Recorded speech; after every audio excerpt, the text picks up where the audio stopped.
All right, I'll kick off now. So let's jump in. Of course, I'd like to firstly acknowledge the country on which we meet today.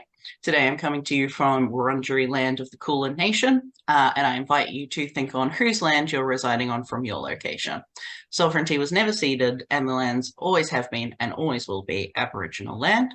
And I pay my respects to elders past and present, and extend my welcome to any Aboriginal or Torres Strait Islander people joining us here today. So, welcome. If you haven't been to one before, Diversi-tea is a series of bite-sized lectures focused on diversity and inclusion within games and game development, featuring special guests from all backgrounds. It's a quick, fun way to learn about a new topic, hear from organizations doing good work, or brush up on some older skills. This lecture will run for 50 minutes with a Q&A section for the last 10 or so please use the Q&A chat function to send in your questions. Today we're hearing from Sarah Sorrell and Skye Tunley-Stainton from Safe in Our World, the mental health charity for the games industry, focusing on training, education, resources for DEI, and healthy, safe work environments. Sarah is the charity director for Safe in Our World. She has extensive experience in the third sector, for which she has worked for over 20 years as a fundraiser, marketeer, and communicator. Prior to Safe in Our World, she worked in the sports sector, where she developed mental well-being initiatives for young people to help them build mental toughness.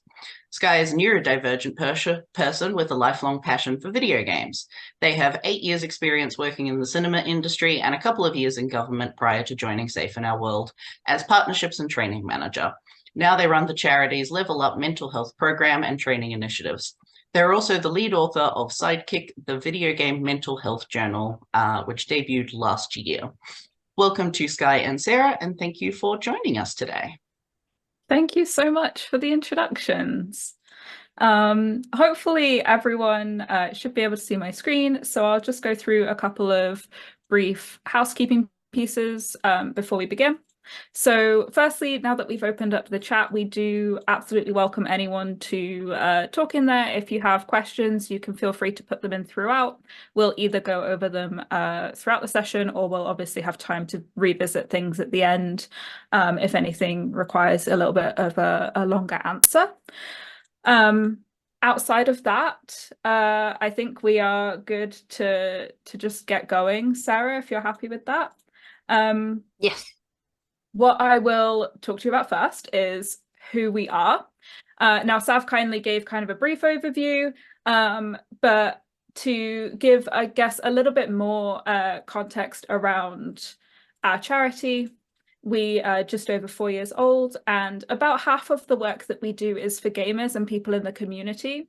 So the work that we do for them is about signposting to resources all across the world in terms of like helplines, crisis lines, and then also just general information. We have sections on our website where we can share articles that look critically at our relationship with games, especially in how that relates to mental health and mental illness. Thank you for popping the website link in chat, Sav. And then we also have sections of our website that are dedicated to highlighting things like people's personal experience stories, because that can be a really unique way to kind of connect with people and demystify and destigmatize some of the mental health conditions that we maybe don't know so much about. And then we also have a section where we highlight various different games and apps that look at mental health as its subject matter, which we're seeing a lot more of in recent times, and especially in the indie scene, which is extremely exciting. But we think it's always really good to highlight those games that are kind of being quite pioneering, pushing the conversation forward in that regard. The other half of what the charity does is focused on the games industry. Now, we'll get onto this a lot more in the coming slides. But we have the Level Up Mental Health program, which I run, which is our industry partnerships initiative, where we seek to kind of hold companies accountable for how they're treating people, but also connect them with the resources that will allow them to actually implement those processes that will treat people better. And we also run a whole host of different training for the industry, both on an individual, like in studio, in company level, and on a global scale. So yeah, I think that's like the whistle-stop tour of Safe in Our World. But I'll pass over to Sarah now, who's going to tell us a little bit more about our history. Yeah, thank you. Hi, I'm Sarah. Good morning, everybody. For you, thank you for joining. I know it's early. So yes, how it all begun. How did Safe in Our World come about? So yeah, it was back as far as about 2017. A group of industry folk who are now our trustees started talking about raising money for a mental health charity. Now, mental health was something that was very dear to all of them, and they, they'd all been on their own journeys, and so they were really keen to come together and start raising some money. Well, they did actually raise some money, but as that conversation continued, they then started thinking, do you know what? Actually, I think it would be a better idea to use that money to start our own charity for video games. And so that's what they did. They were kind of thinking, there's no one else in this space looking out for the industry and the specific needs of the industry that we work in.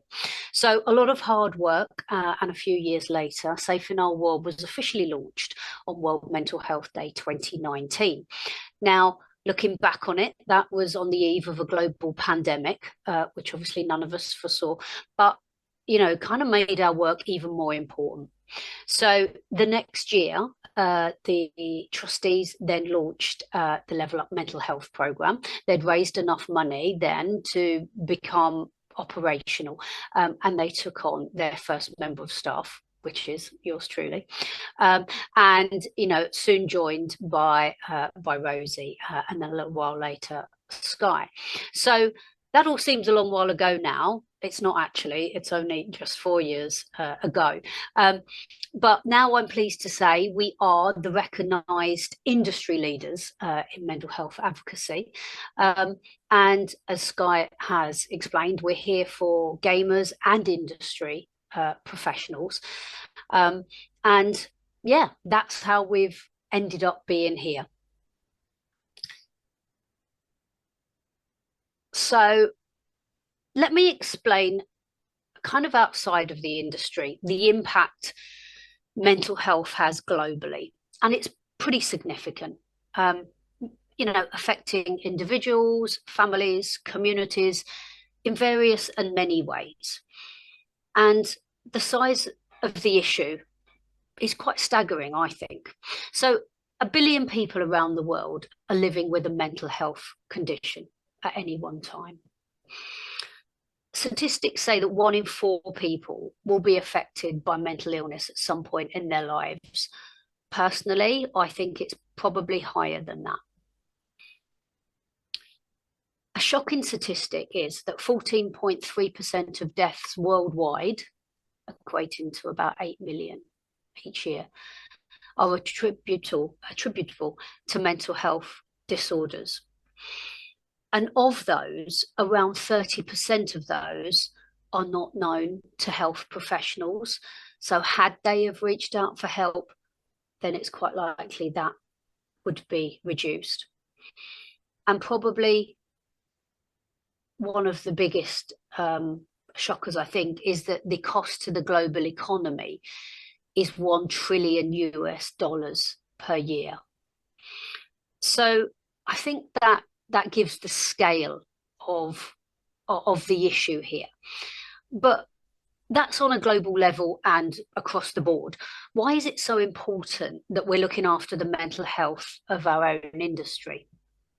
Well, I think as probably we all know, the industry hasn't always had its best reputation.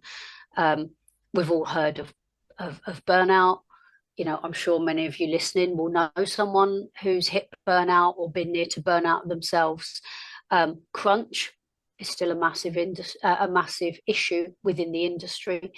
And I'm sure you're all familiar with the term burn and churn, because that's what happens. People get burnt out, they leave their job, and then, they start another job.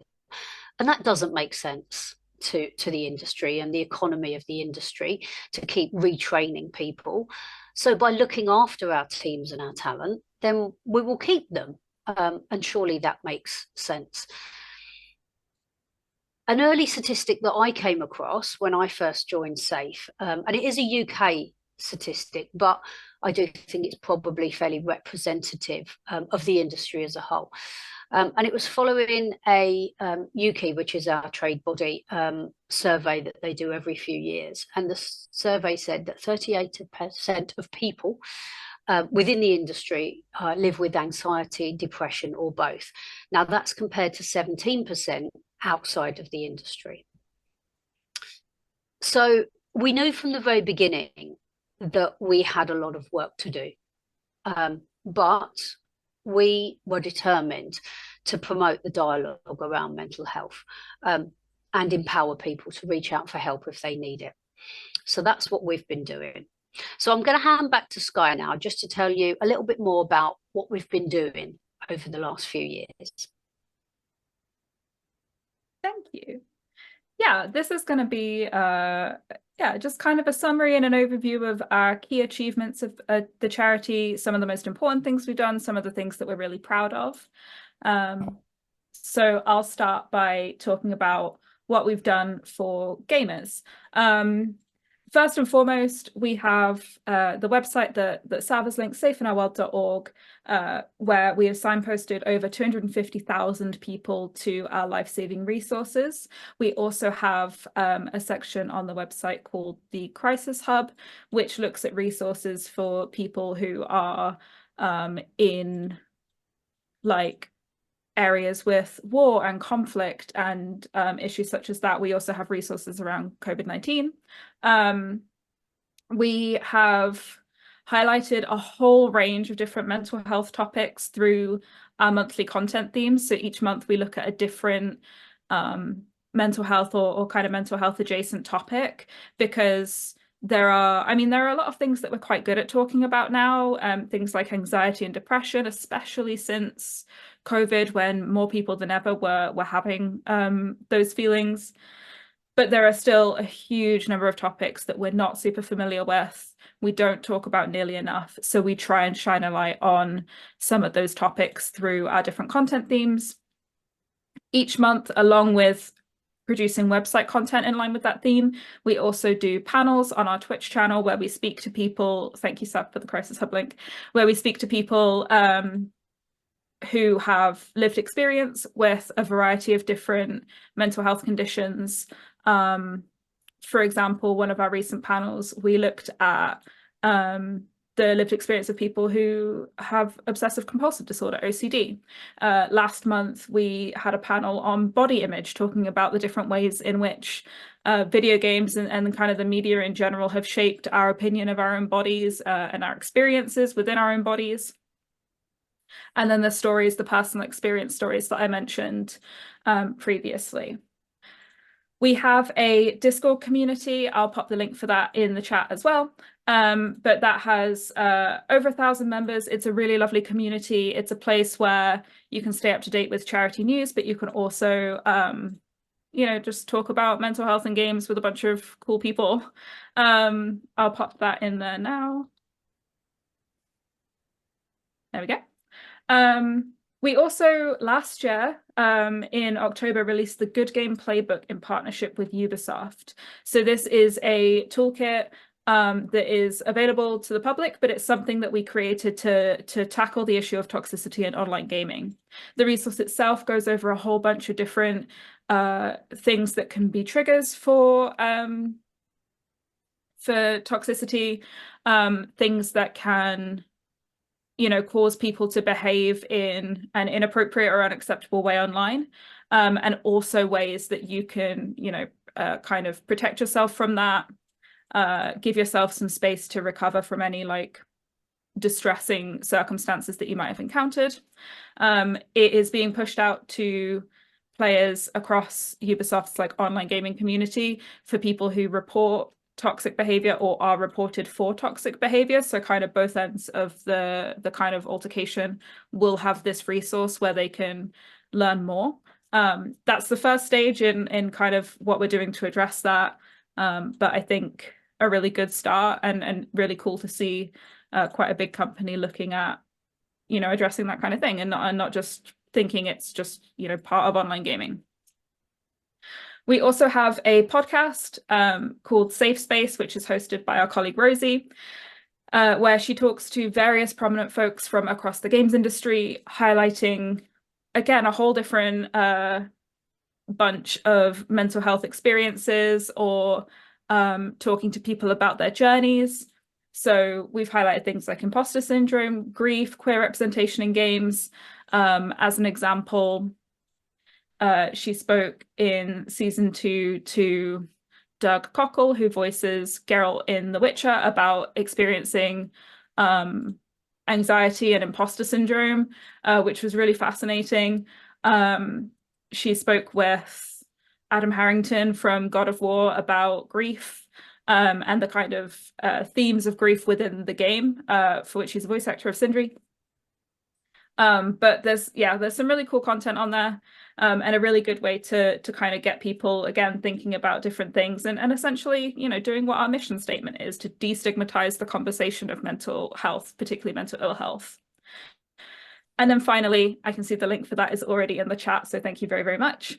We launched in July last year, Sidekick, the Video Games Mental Health Journal, which was, I think Sarah's getting up a little display copy now for you. A real labor of love for us. We wanted to create something very tangible that gamers and people in our community could use to work through their thoughts, but we also know that kind of practicing well-being and mindfulness can be challenging. It can feel weird if you're not used to doing it. So we tried to gear the activities and the information in the journal toward video games. So you're kind of approaching it from a familiar lens. A lot of the activities are also quite practical.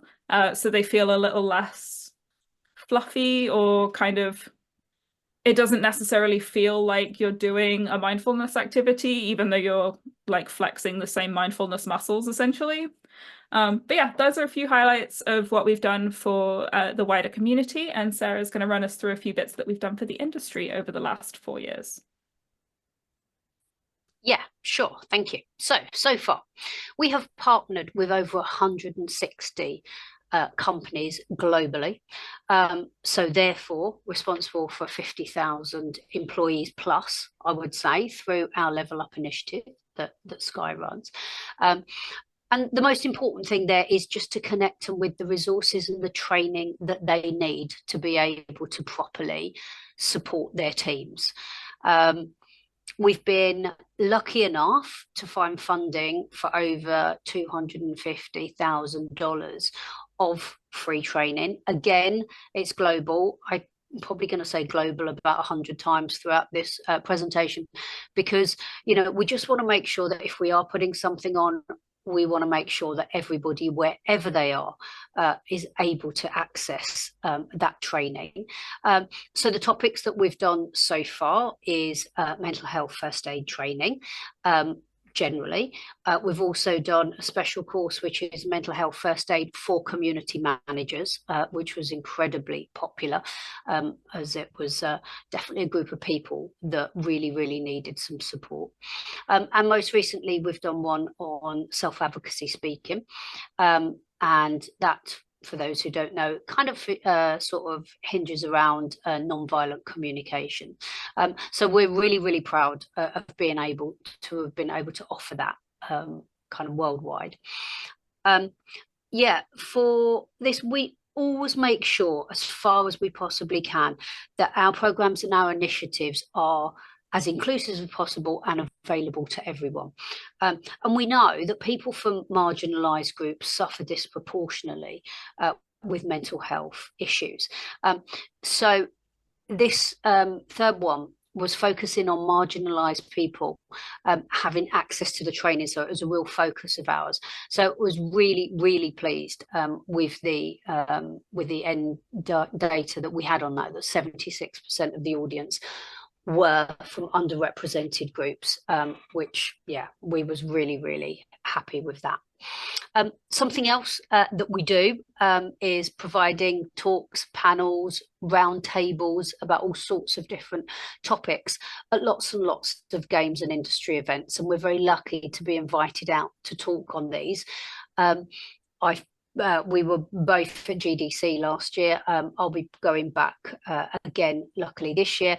I was at GCAP in Melbourne, thanks to Sav and his team. I did a keynote there, which was absolutely fantastic. So, you know, this is the way we do raise awareness. You know, we have to keep that conversation going, and the more chances we get to spread the word, to get people to join in our mission, is so important to us. So again, I'm going to hand back to Sky, just to tell you about how we can help you and your companies. Yeah, thank you. So yeah, we're going to talk now a little bit about how you can get involved. And as Sarah said, we're going to start with the really big one in terms of how we can help you. And now I get to talk about my cool program. So our initiative called Level Up Mental Health, as I mentioned, seeks to challenge video game industry employers in committing to change. A degree of joining the program is an expectation and some accountability for being a part of that change. But in my opinion, the most important part of the program is that we are offering, you know, the resources to enable people to do that. Level Up itself is completely free of charge to join. There's no membership fee or anything like that. And that's something that we're extremely passionate about, because we really don't want to create any kind of barrier to entry for people being able to access our resources. We work in an industry where a lot of companies are very small, a lot of companies are fast growing, and we exist in a culture where, unfortunately, even for bigger companies that do have bigger budgets, mental health isn't necessarily a priority for those budgets. And until such time as it is, again, we don't want to create that barrier. We don't want people to kind of have an excuse per se to say that mental health isn't important, and that is why we offer as much as we physically can for free. What we do ask of our partners who join us is 3 commitments. You can see them on the screen there, but I'll also run through them to kind of expand on them and explain them a little bit more. So the first one is about actually implementing tangible mental health support. Now, what that actually looks like as a point will vary dramatically depending on the partner, because some of our partners are companies with like 2 to 5 people, and some of them have thousands of people. So those are very much kind of targets that we talk about during onboarding and that we like support you through throughout the first year of being a partner. But some examples could be things like implementing a mental health policy if you don't have one already. It could be training up mental health first aiders in your team. Or if you've already got quite a lot of foundational bits in place, it could be then looking at more specific things that you can do and more specific focuses. So maybe you want to look at how you're making your workplace more inclusive for neurodivergent people. Or a lot of our partners throughout 2023 were actually looking at things like menopause and menstruation policies. But essentially what we ask of our partners is that they are evidencing their commitment to change, so they are doing something. The second piece is helping us in our broader mission to destigmatize the conversation of mental health. Now, this point kind of covers like everything external, really. So it could be if you are making a game that you are mindful of the way that mental health topics are being discussed in your game, and not contributing to damaging stigmas, stigmatizing language, that kind of thing. It could be in the way that you advertise things on your website or on your social channels, again, avoiding using stigmatizing language.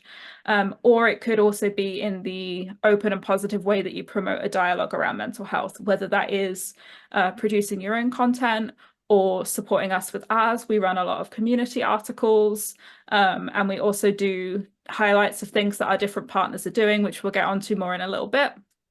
But pretty much point 2 could maybe be summed up as like talk about mental health, but do it well.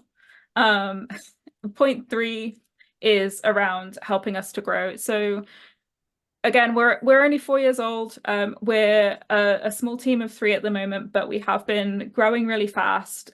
We have really, you know, kind of latched onto a need in the industry. We're one of the only organizations currently doing what we do. And basically, we would like your help in kind of being better and reaching more people. So an example of that could be things like this, inviting us to speak at things, to kind of introduce us to more people. Or it could be things like, you know, sharing our content, displaying our logo, signposting to us, getting involved in fundraisers. We will cover those points in a little bit more detail in one of the coming slides. I can see that there is a question about the training for community managers. I'm going to circle back to that at the end because I'll be able to jump out the presentation and grab a few links for you that might be really helpful for that. But I just wanted to acknowledge that I have seen the question so you don't think that I've ignored you. I'll just pass back to, oh no, sorry. I have one more slide. My apologies. This is the what you get out of the program, not just what you give us. So when our partners join the Level Up Mental Health program, they get access to what we call the partners area, which is a portal on our website. And that is where we keep the majority of our resources that partners will get. It's split into 3 sections, which you can see on the screen here. There's a section all about getting started to help new partners and people who are at the beginning of their journey toward implementing mental health practices. In that section, you will find our mental health toolkit for employers that we produced in conjunction with Rethink Mental Illness. And that goes through a whole host of different ways that you can start being a more mentally healthy employer. It's kind of laid out in such a way that it flags things that are what we would consider to be like the bare minimum. It flags things that are an easy win, so quite quick to implement and like little to no cost associated with it. It specifically highlights things that would probably need a budget assigned to it. So looking at like bigger training pieces, just so you can be aware. And then it also highlights what we would consider to be like best practice, gold standard type stuff that you can implement. So hopefully, no matter where you are on your journey, there is something there that you can look at and learn from. You'll also find a whole bunch of information on Safe in Our World in terms of communicating the partnership to your team, as well as some like fun engagement activities. Like we have a checklist of our mental health related games, so you can kind of get the conversation going with the team by talking about games, which, you know, probably we all love quite a lot. The next section, and by far the biggest section on that portal you will find, is our resources. Now, I'm not going to list them all here because we do have a lot of them, but I'll go through examples of the kind of categories. So the first thing is we have some template documents, so like HR related documents. We have a template for a mental health policy, a stress risk assessment, and a cultural audit.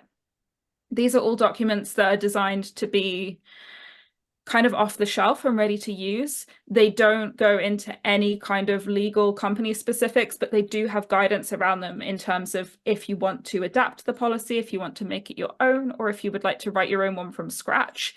Each of those documents has like a little guide in it of like what the things you need to consider and what you need to do if you were going to make it a little bit more location specific or specific to your particular organization. We also then have a bunch of informational pieces on topics you can see there, such as change management, burnout, financial well-being, menopause, neurodiversity. We literally just added a whole sleep health toolkit to that section, so you can look internally at yours and your team's sleep health and how that can impact our mental well-being. And then the last one there, we host free webinars online for 1 hour every single month on a variety of different mental health topics. So this month we did look at sleep health, but last month we had a webinar on menopause. Next month we have compassionate leadership. So we cover a whole range of different like mental health topics, but also managerial and leadership skills topics. So you'll hopefully find quite a lot of interesting things in there. As Sarah mentioned, we are very, very keen to make these as available for people as possible. So we try to vary the time and the day that we host them each month. That being said, we also record all of our training sessions so that people can watch them after the fact, which I imagine for a lot of people on this call, that would be super relevant for, because yeah, we probably have the biggest time difference. So we do make sure that we record everything so that you can still make use of that free training. You can still share it with your teams, and all that good stuff.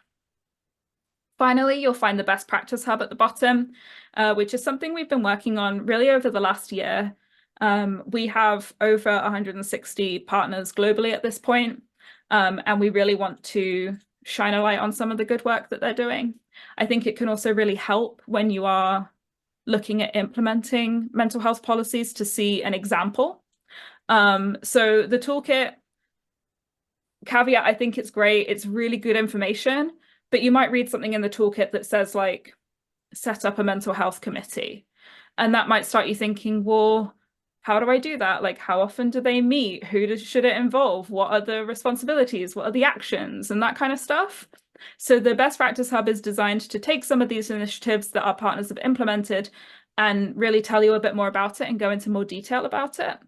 So you'll find some like mini internal podcast episodes. This is like separate from the Safe Space podcast. This is just a Level Up specific thing, where we sit down with different partners and they tell us about a policy or an initiative they've implemented, how they did it, what the purpose of it is, etc. Some partners also submit videos about initiatives that they've done. And then we also have kind of written pieces. So a few different partners have done kind of a write-up of how they approached their first 12 months on the program, which can be really useful to look at if you are starting out and you want to kind of gauge what you might be able to do. But yeah, that being said, I am actually going to pass back to Sarah now. But hopefully that was your overview of the Level Up program. Thank you, Skye. That was a lot of information to take in there, everybody, but you will be able to get more information afterwards, and Skye can have a well-deserved sip of drink. So, as a company, there are other ways that you can get involved with us, as well as being a Level Up partner.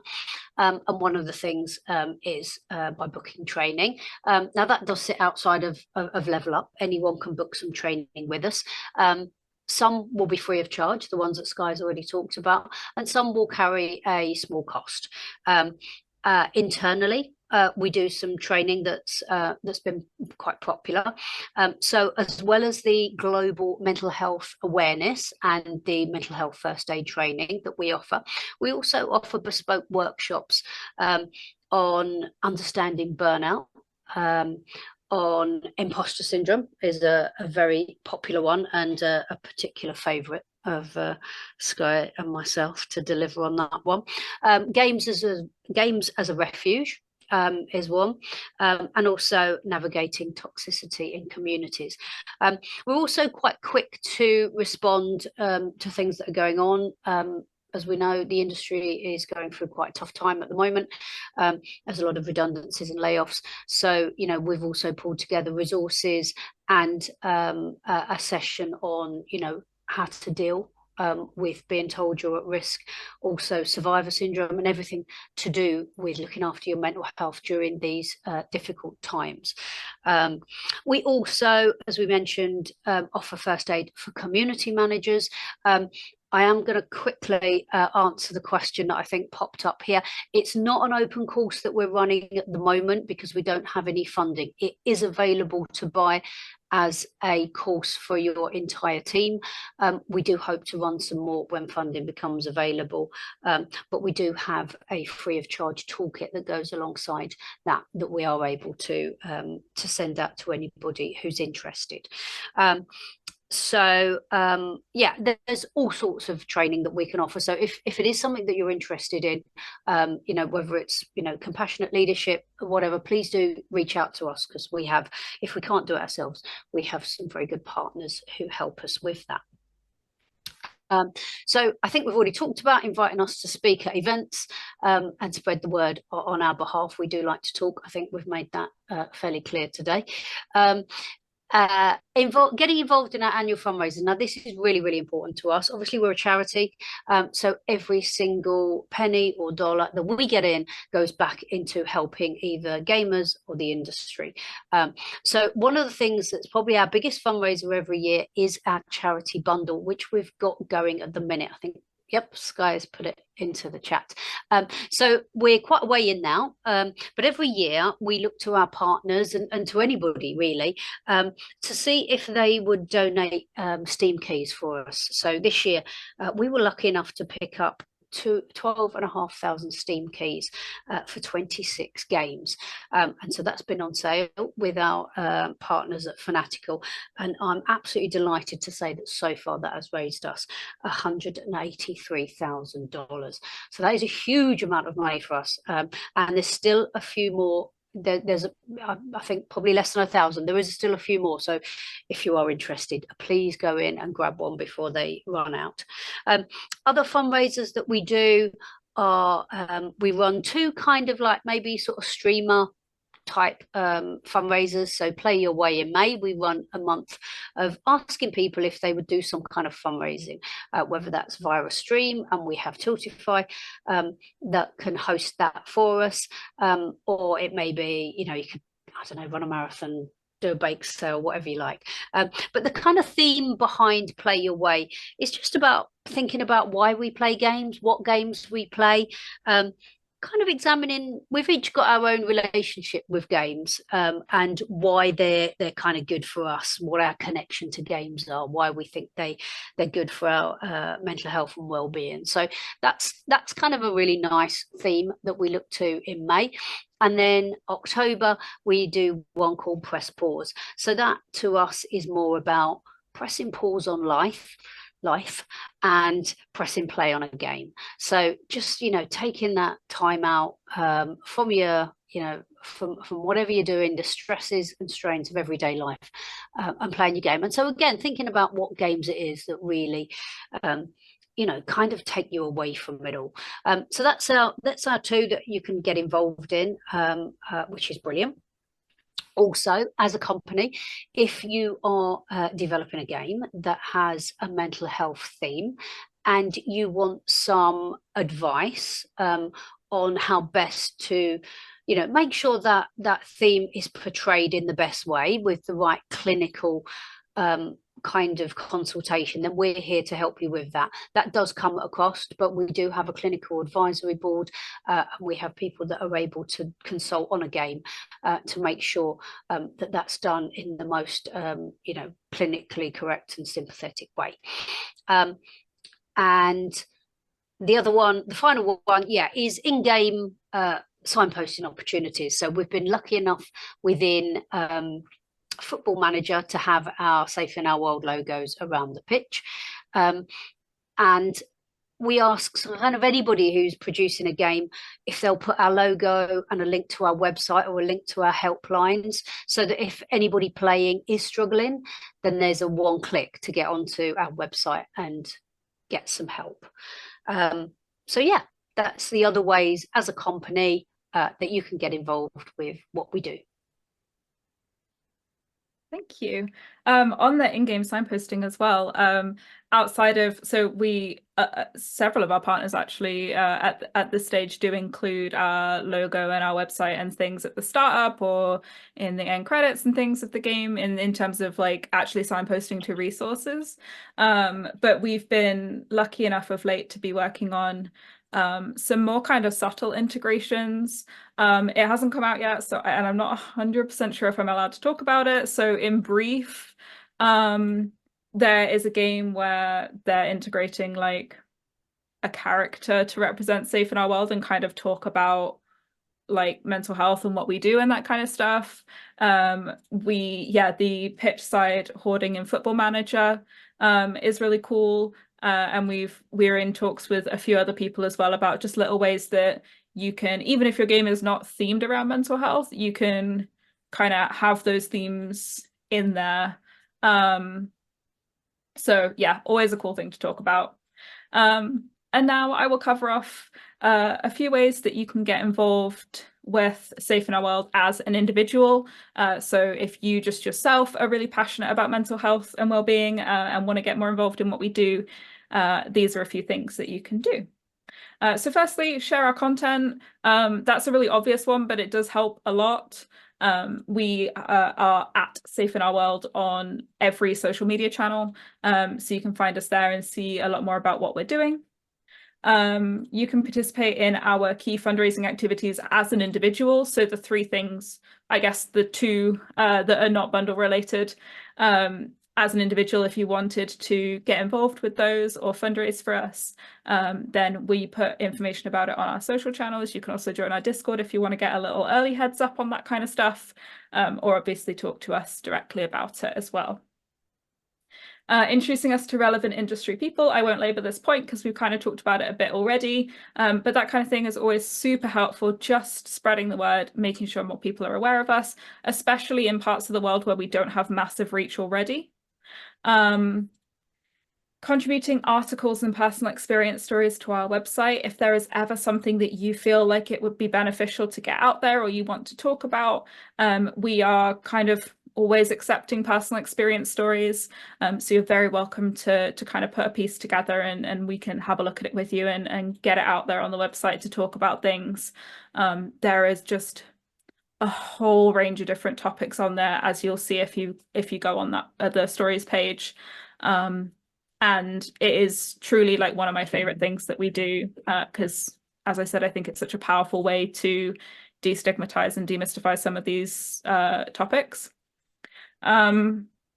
You can also apply to become a Safe in Our World ambassador. So in October, while we're celebrating our birthday each year, we open up applications for our annual class of ambassadors. So if you want to be kind of the first port of call for any volunteering initiatives, charity activations, you know, panels, sessions, like all kinds of cool stuff, get a bunch of cool merch, and be like more actively involved in the charity on a regular basis, then being an ambassador is the best way to do that. So keep an eye out in October. We always shout about it so much on our social channels, so if you are following us, it'll probably be pretty hard to miss it. But you can also, you know, as and when the applications open, you can touch base with us if you have any questions about that closer to the time. And then finally, join our Discord. The link is there. I also put it in chat. And that'll be a good opportunity to kind of stay abreast of what we have going on. Now, I am just going to read out this question from the chat. It says, I've started a business in AU that will distribute gaming accessories and games. Although we don't develop games, I'm happy to have a link on my website once built to promote Safe in Our World. Awesome, thank you. Yeah, so obviously like the in-game signposting kind of stuff is more relevant to developers, but our partnership opportunities in general are open to anyone. We have level up partners from all across different aspects of the industry, not just limited to devs and publishers and things like that. We have, you know, accounting teams that are specific to the industry. We have people who host like review websites and stuff like that. So really anyone who is related to the games industry can become a partner. So we can absolutely chat about that in terms of level up, and we can also chat about just other stuff like you've mentioned in that comment about getting involved and you know, working on things like even the toolkit with Ubisoft that I mentioned about. We kind of just got working on that together based off of a bunch of different conversations. So if there are projects like that that you want to kind of work on, we're always open to discussing those and seeing if it would fit and if it's something that we can help with. So yeah, thank you for that. Over to you, Sarah. Okay, yeah, so we're coming to the end now. So this is just to introduce our final member of the team, Rosie, as you're familiar with what Sky and I do now. So Rosie is our community manager, looking after our comms, our socials, quite often leads on the Steam fundraisers, but would love to hear from you if you've got any personal stories or anything that, you know, fundraising wise as well. You can contact any of us. For me in particular, if there is any way you want to get involved with Safe in Our World more as a, you know, any sponsorship opportunities or getting involved in any specific initiatives outside of Level Up and training, then please do contact me. Now, I feel like we've given you an awful lot of information to digest today, so please do have a look at our website, and if you've got any questions, you can you know, come back to us at any time, either individually or to hello at. And I hope we've given you a flavour of what we do here at Safe in Our World. You know, we are here for you. You know, we're here for you guys.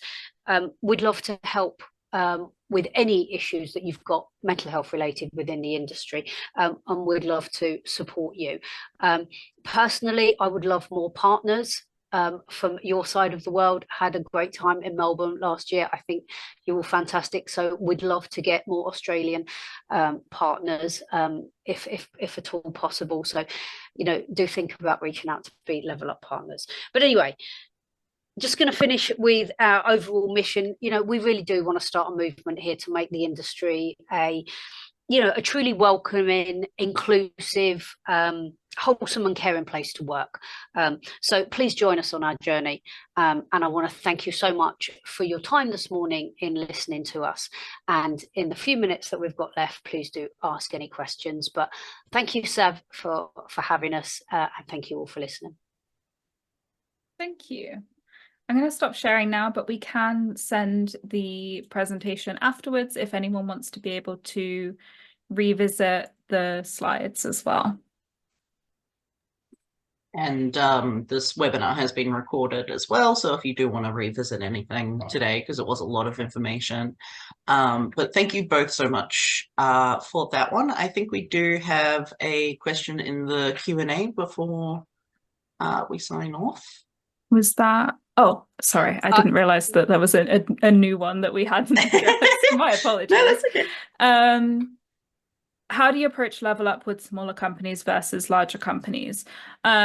So as I mentioned, the kind of goals that we set will be a lot different in smaller organizations versus larger ones. So smaller organizations, if they are, if they don't have anything in place yet, which is sometimes the case, we'll look at doing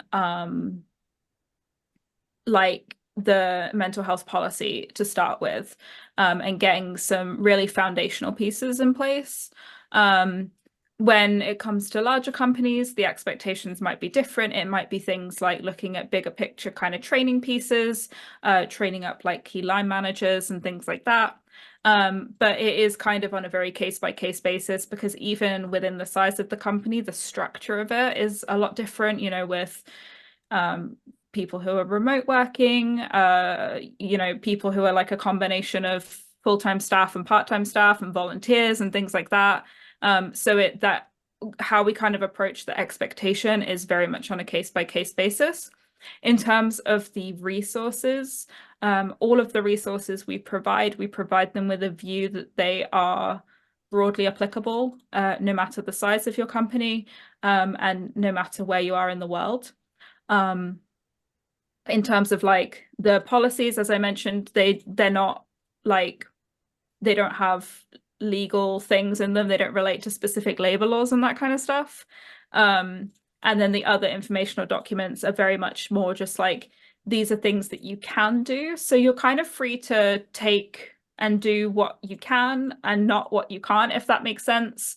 The training as well is super broadly applicable because it is just about various different mental health topics. Some of our partners will send like their entire team to the training sessions. Some will send just a representative and then they'll share the recording with other people. But we're pretty open with however you want to manage it, because our goal is to make sure that you can implement these things. And that requires a degree of flexibility because of how individualistic mental health can be. Hopefully that answers it, but I'm always, Level Up is my thing, so I'm always happy to discuss it like on a more specific basis in relation to like your specific company at any time. All right. I think we're good on the Q&A. I mean, it was an incredibly thorough presentation, so everything was very well explained. So thank you. It's probably like a lot of information for people. So sorry to start your morning off like that, I guess. But good way to start a morning. There'll be hopefully there'll be some food for thought in there that you can kind of go away and sit with for a bit and then get in touch with us as you wish. Absolutely. And you've dropped your email for, yes, Safe in Our Worlds for general inquiries, so people know how to get in contact with you. You can always follow all of the Safe in Our World social medias. I do. It's very informative as well, and a lot of fun to follow. So thank you both so much. We really appreciate your time and, you know, explaining all of it to us, and also for staying up quite late, I believe. What time is it over there? Just coming up to 11:30. Yeah, so we'll let you go. We'll let you go to bed. Very much. You know, you were talking about the importance of good sleep habits, so I feel like we should put that into practice here.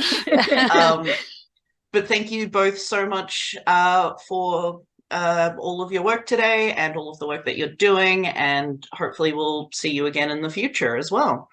And to everyone attending, thank you so much. If you have any topics that you'd like to see covered at Diversi-tea, please reach out to me. It's just sav@igea.net.